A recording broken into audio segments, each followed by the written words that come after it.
যৌথ নির্বাচন হলে হিন্দুরা অত্যন্ত চতুর এবং চালাক মানুষ, এরা টোটাল পাকিস্তান আবার ভারতের মধ্যে ঢুকায় পড়বে।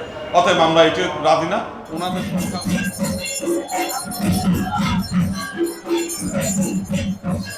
মুসলিম লীগ যেদিন গঠন হয়েছে 1905 সালে, ওই দিন গঠনের দিনই বলছে যে আমরা করব, ওই যে কি বলে, কোনো সংরক্ষিত আসন কিংবা যৌথ নির্বাচনে যাব না। কেন যাব না?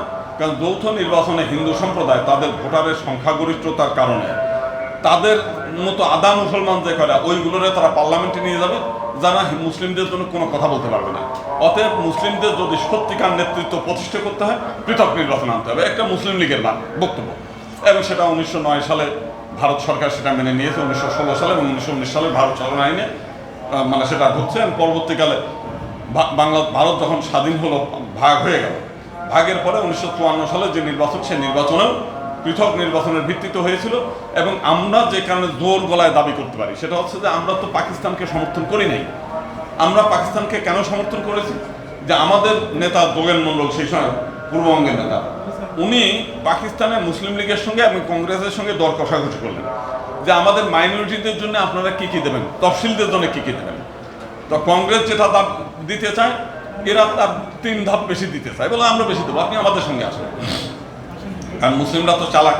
অনেকে আপনারা হয়তো মনে করবেন যে মুসলিমরা মনে খুব দুর্বল, বুদ্ধিশুদ্ধি কম, কিন্তু বাস্তবতা যদি তাদের ইতিহাস ধরেন, আরবের থেকে মাত্র গুটি কয়েক লোক এসে আজকে আমার দেশ দখল করেছে, আমাদের মন্দির ভাঙছে, আমাদের প্রতিমা ভাঙছে, এবং আমাদের আজকে বাংলাদেশের 90% লোককে তারা কনভার্ট করছে।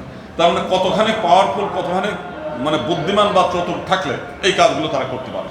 আজকে দেখেন, সেইটা হওয়ার পরে তখনই হলো 72টা সিট গেল, সঙ্গে সঙ্গে কিছু মুসলিম লীগের নেতারা এটা নিয়ে চিৎকার চেঁচামেচি শুরু করলো, পার্লামেন্ট ধরেই তো হিন্দুদের হয়ে গেল, সমস্ত পার্লামেন্ট জুড়ে হিন্দুরা, এটা তো আমরা চাই নাই। আমরা তো পাকিস্তান যেটা কায়েম করেছি সেটা হচ্ছে যে ডিরেক্ট শুধুমাত্র ইসলামিক রিপাবলিক অফ পাকিস্তান হবে, এখানে মুসলিমদের মানে চিন্তা চেতনা প্রতিষ্ঠিত হবে। অথচ এই পার্লামেন্টের মধ্যে 72 জন হিন্দু, মানে এরা তো আমাদের সমস্ত কাজে বাধা দিবে।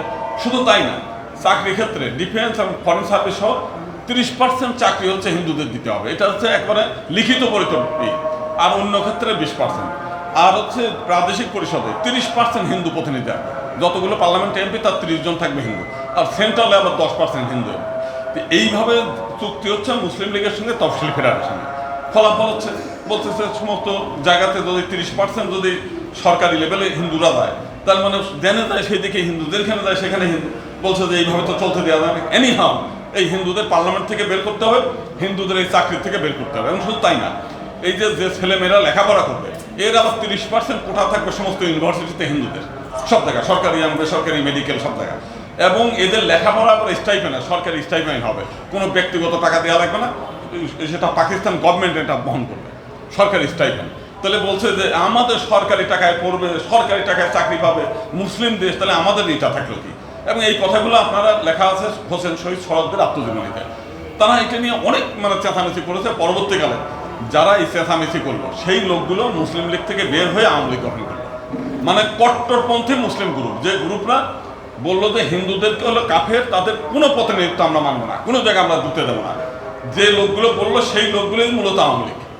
এবং আওয়ামী শব্দটা কিন্তু একটা উর্দু শব্দ, আপনারা জানেন। দেখেন তারা বলতেছে আমরা বাঙালি জাতীয়তাবাদ। এবং তাদের যে প্রধান, যিনি এই দলটা গঠন করছেন, হোসেন মোহাম্মদ সোহরাওয়ার্দী, উনিও একজন পাকিস্তানি মানুষ। উনার ভাষাও কিন্তু বাঙালি না, উর্দু। তাহলে একজন উর্দুভাষী লোক বাঙালি জাতীয়তাবাদ করতেছেন, একজন উর্দুভাষী লোক দলটার নাম আওয়ামী মানে উর্দু রাখতেছেন। তো এই যে প্রতারণা, এবং একই সঙ্গে কি বলতেছেন যে হিন্দুদের সমস্ত চাকরি বাকরি, ব্যবসা প্রতিষ্ঠান এমনকি পার্লামেন্ট থেকে বের করে দিতে হবে। এবং সেইটা নিয়ে প্রথমত অনেকেই আপত্তি করলো, এটা নিয়ে পাকিস্তানের মধ্যে অনেক দ্বন্দ্ব সংঘাত হলো।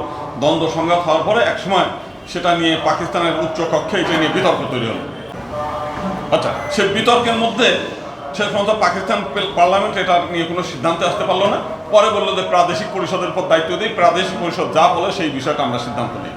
তো তখন পাকিস্তান প্রাদেশিক পরিষদে ওখানে মুসলিম হিন্দু কম, ওরা বললো না, এটা পৃথক নির্বাচনের মধ্যে নিতে হবে। যৌথ নির্বাচন হলে হিন্দুরা অত্যন্ত চতুর এবং চালাক মানুষ, এরা টোটাল পাকিস্তান আবার ভারতের মধ্যে ঢুকায় পড়বে। অতএব আমরা এটি রাজি না। ওনাদের সংখ্যা, ওনাদের ভোট ওনাদের নেই, আমাদেরকে নাহলে হিন্দুরা আমাদেরকে প্রভাবিত করবে, আমাদেরকেই করবে।